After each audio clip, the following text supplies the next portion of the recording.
19th of February 1969, Fire Support Base, Julia, Hat-Dish Secret Zone, South Vietnam. Staff officers of the 1st Australian Task Force closed the file on Operation Goodwood. In 78 days, they had logged 274 separate contacts, at least 245 PAVN VC killed, 39 possibly killed, 45 wounded, 17 prisoners, and uncovered nearly 2,000 bunkers, along with hundreds of captured rocket-propelled grenades, mines, grenades, and explosives. The after-action summary contained one line that stood out. Throughout the operation, the bulk of the contacts had been initiated by the Australians, a documented reversal of the broader Vietnam pattern where more than two-thirds of engagements were normally initiated by the Viet Cong. This film asks a precise question. How did a small ANZAC Special Forces component and a patrol-centric doctrine flip the logic of jungle warfare so that in this corner of 3 Corps, the Allies decided when the shooting started? 5th of June, 1966. Nui Dat Base, Phuoc Tuy Province, South Vietnam. A brigade operations order lay on a field table as the 1st Australian Task Force occupied a new base in a rubber plantation 8 kilometers north of Ba Ria, following Operation Hardyhood. The document outlined a fundamentally different approach to the war than what was being waged elsewhere in South Vietnam. Across the theatre, General William Westmoreland's forces conducted large battalion and brigade search and destroy sweeps, relying on massed firepower and rapid mobility in a war of attrition. The numbers seemed to support the approach. American units moved thousands of men through contested terrain, calling in massive artillery and airstrikes whenever they made contact. But the Viet Cong and North Vietnamese army routinely withdrew before decisive engagement, choosing when and where to fight. Brigadier O.D. Jackson, the first commander of 1 ATF, drew different conclusions from Australia's recent military history. His staff had studied operations in New Guinea, Malaya, and Borneo, where smaller, dispersed companies and continuous patrolling had separated insurgents from the population. The Australian approach emphasized finding the enemy through persistent presence, rather than sweeping through and leaving. The task force structure reflected this philosophy. 1 ATF initially fielded 2 infantry battalions, 5 RAR and 6 RAR, supported by integral artillery, armored personnel carriers, armor engineers, and aviation assets. The decision to base the force inland at Nui Dat rather than on the coast at Vung Tau was deliberate. Jackson wanted his units to patrol constantly, not wait behind wire for the enemy to choose the time and place of battle. The contrast with American doctrine was documented in the task force history, which noted that while U.S. forces conducted large unit operations, Australian tactics stressed deliberate patrolling using dispersed companies to extend control over assigned areas. The goal was not body count for its own sake, but denying the enemy freedom of movement and intelligence about Allied positions. This doctrinal choice would shape everything that followed. Between June 1966 and December 1971, 1 ATF would record at least 3,370 PAVN VC killed, numbers built not on giant set-piece battles like the Americans fought in the Central Highlands or along the DMZ, but on a growing lattice of patrols that forced the enemy to react rather than initiate. 10th of August, 1966, approaches to Nui Dat,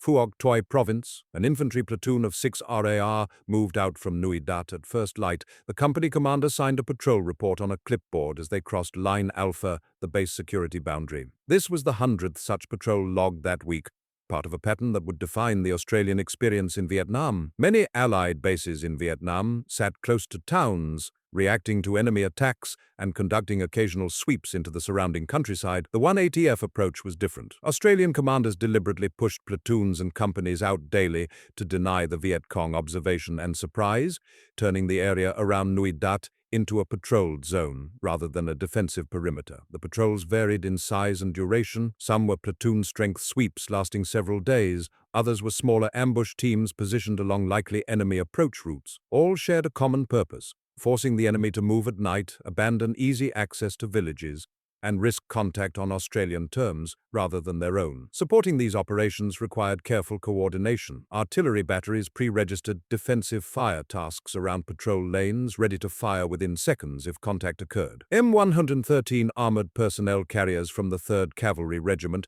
provided mobility and protection for larger movements. Infantry training at Canungra in Australia had prepared soldiers for the close jungle warfare they now practiced daily. The Department of Veterans Affairs ANZAC portal later summarized the approach. Patrolling was the cornerstone of 1 Australian Task Force's operations in Phuoc Tuy Province. The same source noted that Australian tactics denied the Viet Cong any element of surprise, a fundamental shift in the tactical initiative that guerrilla forces normally enjoyed. The pattern showed results quickly. The more one ATF patrolled, the more the Viet Cong were forced to move at night, avoiding daytime movement that might be observed. Enemy access to villages became difficult. Cached supplies were harder to recover without detection. The psychological pressure of constant patrolling created an environment where the Viet Cong reacted to Australian movements rather than executing their own plans. Later analysis would reveal a striking statistic. When Australians achieved the first burst of fire in a contact, they inflicted roughly 10 times the casualties they suffered. The question became how to ensure that advantage belonged to the task force, not the enemy. Late 1966. SAS squadron lines, Nui Dat, Phuoc Tuy. A small group of SAS soldiers checked lightweight packs and weapons for a deep patrol. A signboard marked the Special Air Service Regiment compound. These men represented a different tool in the task force arsenal, one designed not just to patrol the immediate area around Nui Dat, but to reach deep into enemy-dominated jungle.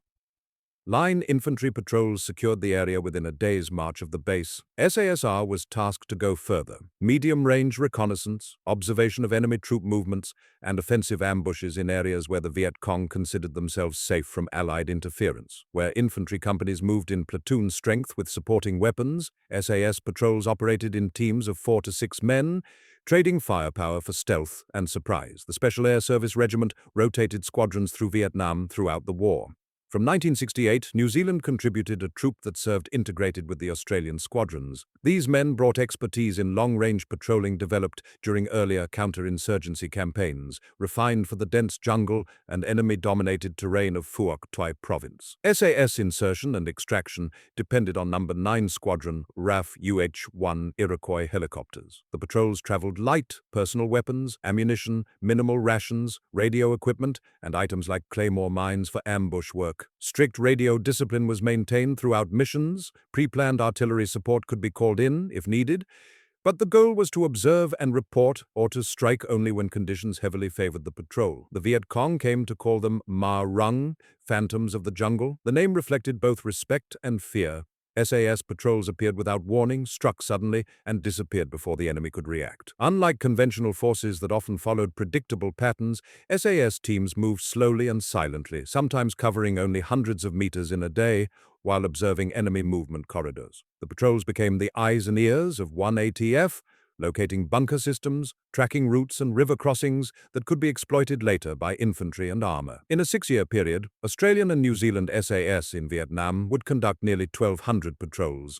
That small number on paper would generate a disproportionate share of the task force's contact and intelligence, setting conditions for everything that followed. 1967, jungle north of Nui Dat, Phuoc Tuy. A patrol report noted insertion of a 4-man SAS team by UH-1 helicopter. A veteran would later recall 10-day patrols conducted entirely by hand signals, with not a single word spoken from insertion to extraction. This extreme field discipline represented the practical reality of how SAS operations were conducted in Vietnam. Conventional infantry sweeps covered kilometers per day, seeking obvious signs of the enemy, bunkers, recently used trails, areas where cooking fires had been lit. Speed and area coverage mattered. SAS patrols operated differently. They might move only a few hundred meters per hour, trading distance for stealth and the ability to observe without being observed. Every movement was calculated, every sound avoided. A typical patrol comprised 4 men: patrol commander, second-in-command, scout, and machine gunner. Sometimes a 5th man, signaller or medic, accompanied the team. Weapons were chosen for reliability and suppressed firepower: L1A1 SLR rifles, M16 SAS, M60 machine guns, Claymore mines, M72 Law anti-tank weapons, and fragmentation grenades. Communications equipment included PRC series radios with pre-arranged artillery concentrations already plotted and air support available on call. The patrol method emphasized seeing the enemy before being seen. Veterans described this as the single most important tactical principle. Most SAS casualties were inflicted in the first burst of fire during a contact. The side that fired first, from prepared positions with surprise, dominated the engagement. SAS training and operational discipline aimed to ensure that advantage always belonged to the patrol, not the enemy. Movement techniques reflected this priority. The scout led, watching for signs of enemy presence, disturbed vegetation, footprints, tripwires, or the smell of cooking fires. The patrol commander followed, making tactical decisions about routes and observation positions. The machine gunner provided the heaviest firepower if contact occurred. The second in command covered the rear and ensured the patrol could withdraw if necessary. Slow, silent method maximized the chance that SAS initiated contact on their terms. When they observed enemy movement, precise reporting enabled supporting fires, artillery or airstrikes, to be called in with devastating accuracy. The enemy rarely knew they were under observation until shells began landing or an ambush was sprung. A veteran anecdote circulated years later captured the discipline involved, a 10-day patrol conducted without a word spoken. The story illustrated the extreme fieldcraft that underpinned the casualty ratios SAS would eventually record. Post-tour summary, SASR, late 1970s, a commemorative plaque recorded the statistics of Australian SAS service in Vietnam, nearly 1,200 patrols conducted over 6 years. The numbers that followed told a story of tactical effectiveness achieved by very few men operating far from conventional support. The public image of the Vietnam War focused on major battles, Tet Offensive urban fighting, Siege of Khe Sanh, armored sweeps through the Central Highlands. American body count metrics dominated news coverage. SAS effectiveness was measured in a different ledger, narrower but more precise.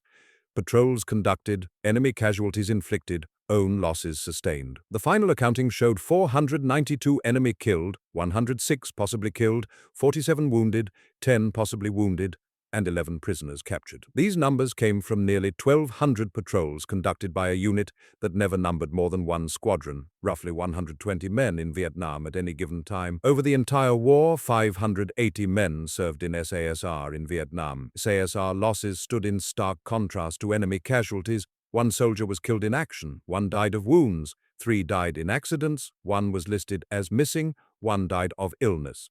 28 were wounded. No other Australian unit in Vietnam recorded comparable ratios between enemy casualties inflicted and own losses suffered. The Australian War Memorial would later state that SASR had the highest kill ratio of any Australian unit in Vietnam. The statistic was not presented as glorification of killing, but as evidence of tactical superiority achieved through specific choices. Small teams, aggressive ambushes conducted only under favorable conditions, and rigorous avoidance of unnecessary contact. The numbers broke down to approximately 1 SAS combat death for roughly 250 enemy, confirmed or probable casualties.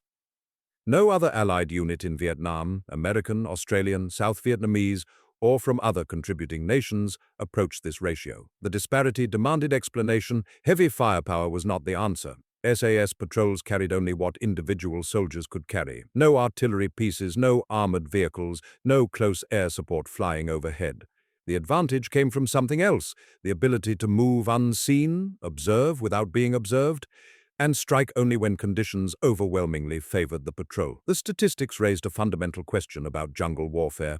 Could decisive tactical advantage belong to small, lightly armed teams rather than large, heavily equipped forces? The SASR experience in Vietnam suggested yes, if those teams operated with sufficient skill, discipline, and patience. 1967 to 1968, typical SAS patrol area of operations, Phuoc Tuy. A patrol observation log recorded a Viet Cong group moving along a narrow track. The patrol remained concealed, not opening fire. The decision contradicted basic infantry training, which stressed engaging the enemy as soon as detected. SAS doctrine required something different. Standard infantry tactics taught soldiers to open fire when they had the enemy in their sights. Immediate engagement prevented the enemy from disappearing back into jungle cover. It demonstrated aggressive spirit. It fulfilled the basic military mission of closing with and destroying the enemy. SAS patrols frequently chose not to fire when first seeing the enemy. Instead, they tracked movement, noted direction, and estimated group size, and calculated a better moment to strike. This required extraordinary discipline, watching enemy soldiers pass within meters while holding fire, but it produced decisive tactical advantages. The method relied on track reading to estimate enemy strength and direction of movement. SAS soldiers learned to interpret footprints, broken vegetation, and disturbed ground to determine how many men had passed, how recently, and where they were heading. This intelligence informed ambush planning. Ambush positions were carefully selected. Claymore mines were positioned on the flank or rear of an enemy column, integrated with artillery fire plans onto likely withdrawal routes. When the ambush was sprung, the enemy found themselves under simultaneous fire from multiple directions, with pre-planned artillery already falling on their escape routes. Documentation from Horner's Phantoms of the Jungle and ANZAC portal materials noted that Australian tactics frequently surprised the Viet Cong, who were accustomed to an enemy that stayed in defensive positions and rarely pursued into the jungle. Australian patrols not only pursued, but anticipated enemy withdrawal routes and blocked them with fire. This let them pass, then strike method turned the usual guerrilla advantage, choosing time and place of engagement, against the Viet Cong. It delivered clustered enemy casualties while minimizing risk to the patrol. If the ambush went wrong, pre-planned withdrawal routes and artillery support provided protection. Later analysis showed that Australians achieved the first burst of fire in approximately 80% of contacts. When they did, they inflicted roughly 10 times the casualties they suffered in that engagement. The statistic was not luck or chance. It was the product of tactical discipline that sometimes required not fighting when fighting seemed like the obvious choice. 1967 to 1968, Massey v. Recondo School, Nha Trang, LRRP Training Wing, Van Keep. A training schedule on a blackboard listed 3-week reconnaissance commando courses. At Van Keep, LRRP graduates posed for a course photograph. The institutional response to small unit reconnaissance requirements was spreading beyond one ATF. Early American long-range reconnaissance patrols drew on ad hoc doctrine adapted from European experience and ranger school training. These units operated effectively, but lacked standardized procedures tailored to Vietnam's jungle environment. As the war progressed, American forces increasingly formalized jungle LRRP techniques, influenced by Allied experience, including Australian methods. Australian SASR personnel served as instructors at MACV Recondo School and later at the LRRP training wing at Van Keep, run by the Australian Army Training Team Vietnam. American Army and ARVN students trained as LRRP teams for divisions across Vietnam. The curriculum covered subjects essential to small team operations, movement techniques, tracking, night operations, ambush planning, escape and evasion, and long-range communications. The first LRRP course graduated at Van Keep on 5th of August 1968. The stated intention was that graduates would be used for long-range reconnaissance patrols in their parent units.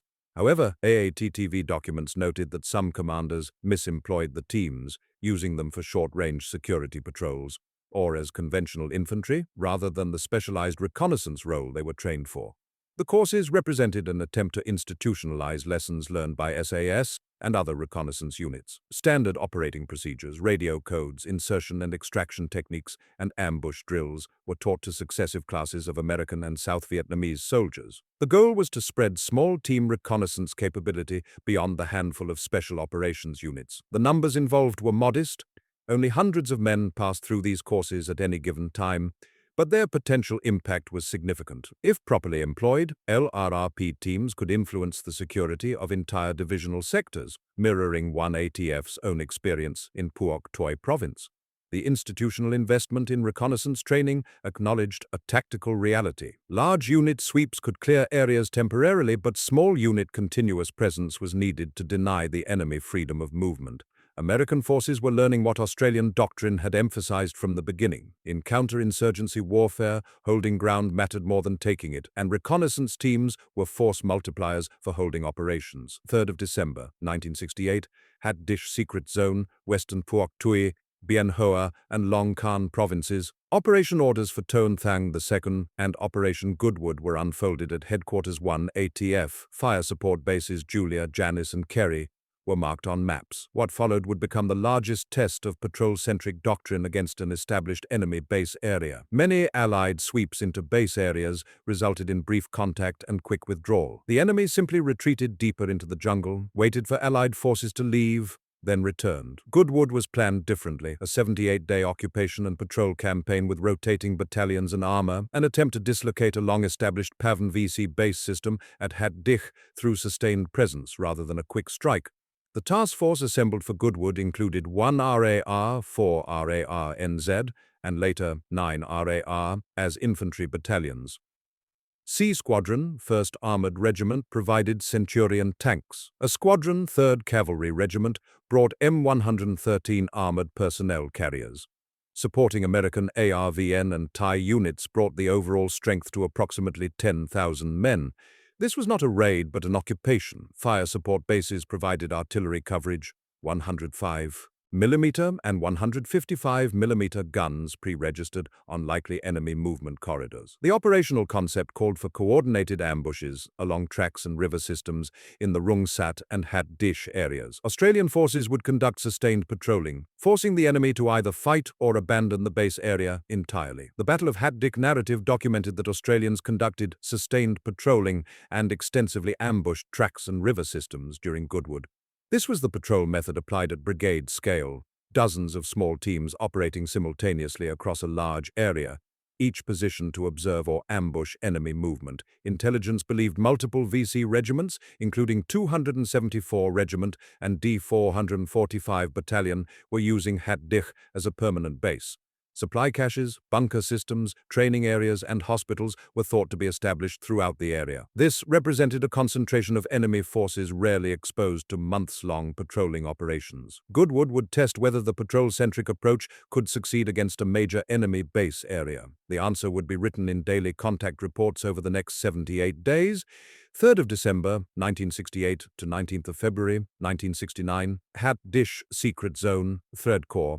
Extracts from Headquarters 1 ATF Commanders' Diaries and Annexes E through N for December 1968 through February 1969, accumulated daily. Contact reports, bunker finds, weapons captured, and enemy casualties built a comprehensive picture of sustained operations against an established enemy base. Earlier operations often produced few contacts. The Viet Cong, detecting Allied presence, simply withdrew to deeper jungle positions and waited for the sweep to end. Goodwood played out differently. The sustained Australian presence, fire support bases occupied for weeks, continuous patrolling, and ambushes repositioned nightly prevented enemy withdrawal and forced repeated contacts on Australian terms. The 78 days produced 274 separate contacts. Australian and New Zealand infantry companies conducted the majority of ground operations. SAS and other reconnaissance elements provided targeting intelligence. Centurion tanks and M113 armored personnel carriers operated in close jungle terrain, supported by pre-registered artillery fires. PAVN VC forces from Military Region 7 found their base area systematically dismantled. The final accounting documented the cumulative effect. 245 enemy killed, 39 possibly killed, 45 wounded, 17 captured. Nearly 2,000 bunkers were uncovered and destroyed. Large quantities of captured weapons included rocket-propelled grenades, mines, grenades, and explosives. The infrastructure of the enemy base area systematically stripped away. The numbers were built not on a single decisive engagement, but on the accumulation of many small patrols and ambushes. A contact might involve 4 SAS soldiers ambushing a 6-man enemy patrol. Another might see a platoon discover and clear a bunker complex. A third might be a brief firefight when an ambush was triggered on a track at night. Each individually was minor. Collectively, they represented the sustained pressure of occupying enemy-held terrain. The after-action summary contained one line that stood apart from the rest. Throughout the operation, the bulk of the contacts had been initiated by the Australians. This was explicitly noted as a reversal of the usual pattern in Vietnam, where more than 2/3 of engagements were normally initiated by the Viet Cong or North Vietnamese Army. In Hat Dish during Goodwood, the Australians had seized and held tactical initiative. The enemy reacted to Australian movements rather than executing their own plans. This represented a measurable shift in who controlled the tempo and location of combat operations. Mid-1970, Phuoc Tuy and neighboring provinces. A patrol contact report recorded SAS being fired upon almost immediately after helicopter insertion. Another mentioned the enemy apparently waiting on likely landing zones. The tactical adaptation that had given SAS complete surprise for years was being countered by enemy learning. For the first years of SAS operations in Vietnam, patrols enjoyed near complete surprise on insertion. Helicopters approached low and fast, dropped the patrol, and departed immediately. The patrol moved away from the landing zone quickly, using pre-planned routes that avoided obvious observation points. Most insertions went undetected,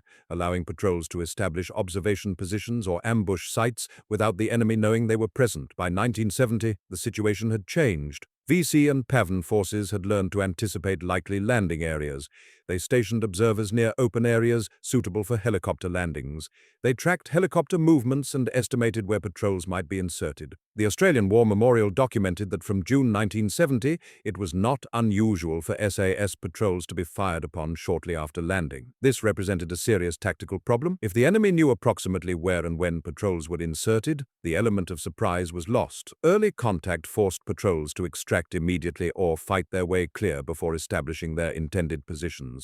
The fundamental advantage of stealth and surprise was being eroded by enemy counter-adaptation. The solution became known as cowboy insertion. Two helicopters inserted two patrols in the same landing zone or nearby zones. Both patrols moved off together briefly, then split. One continued to its intended mission area. The second patrol halted at a pre-selected position to ambush enemy trackers who followed the helicopter insertion. After a brief period, the ambush patrol was often extracted, having eliminated or deterred the enemy trackers. The technique restored surprise through deception. Enemy forces tracking what they thought was a single patrol instead encountered an ambush. Subsequent patrols in the area operated with reduced enemy observation because tracker teams had been eliminated or learned to avoid areas where cowboy insertions might occur. This illustrated an important tactical reality. Goodwood-era advantages did not persist automatically. The enemy learned and adapted. Maintaining initiative demanded constant tactical innovation. Even as the enemy became better at detecting insertions, SAS combat fatalities remained extremely low, indicating that the countermeasures were working and the tactical edge remained with Australian forces. 1971 to 2010. Post-war histories, memorials, and analyses. A narrator reads from Monument Australia's SASR entry and the Australian War Memorial's Vietnam overview. The numbers replace anecdotes, providing a comprehensive statistical summary of the campaign. Overall, Australian Vietnam experience showed 478 Army personnel killed, 3,025 wounded.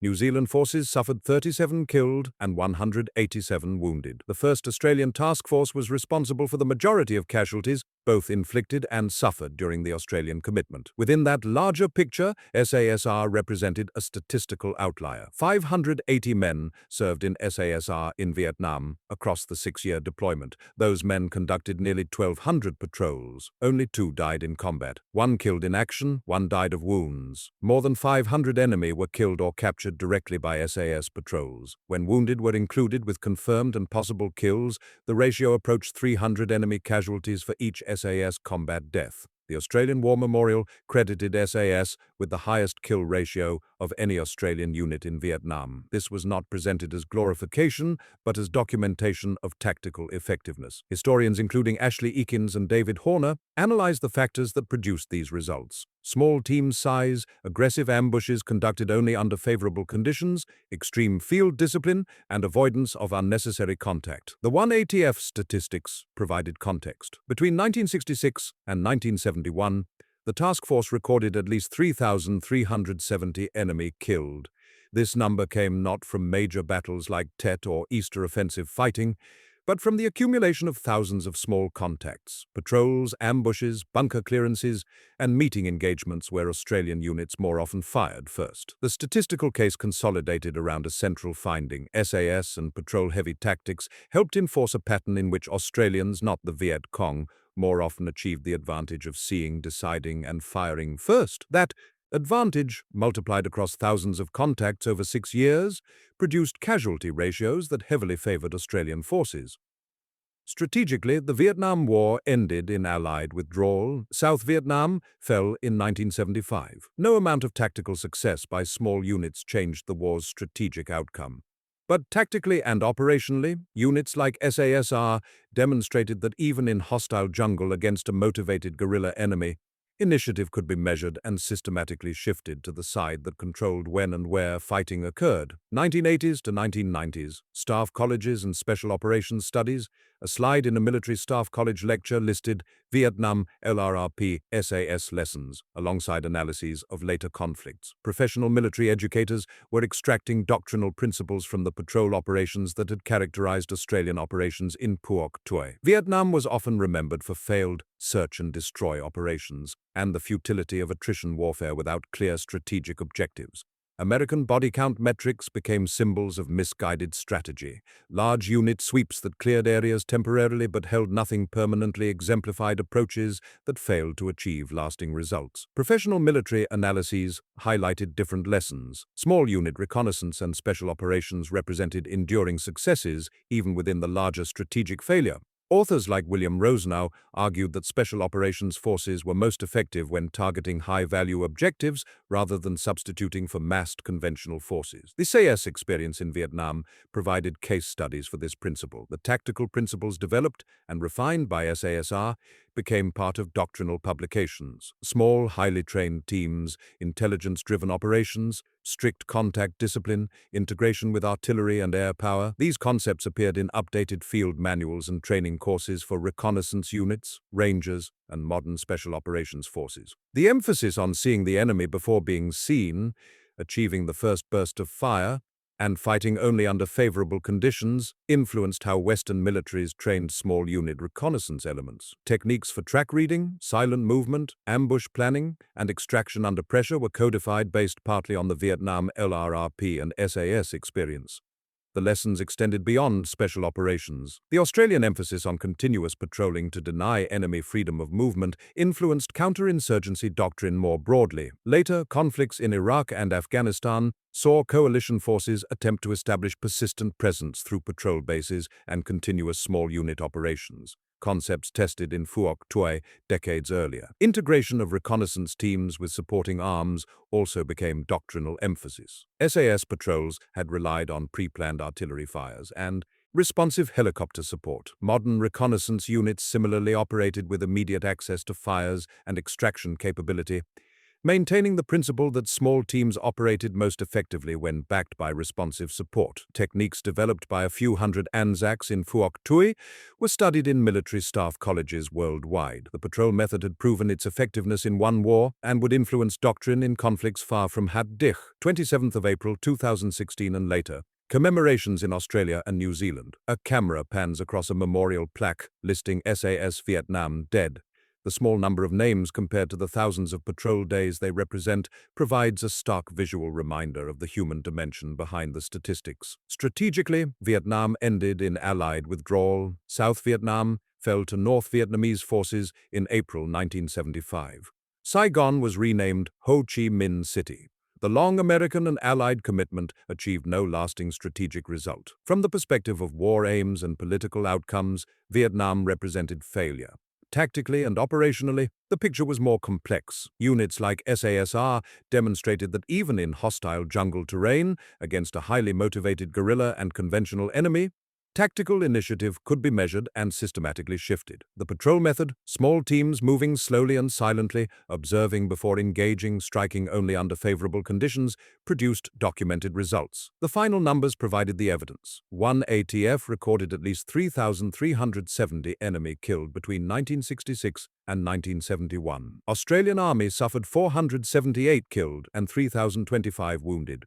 New Zealand forces lost 37 killed and 187 wounded. Within those figures, SASR conducted approximately 1,200 patrols, killed or captured more than 500 enemy, and suffered only 2 combat deaths. The Australian War Memorial and Monument Australia both recorded the judgment that SASR earned its reputation as phantoms of the jungle through patience, stealth, and precision.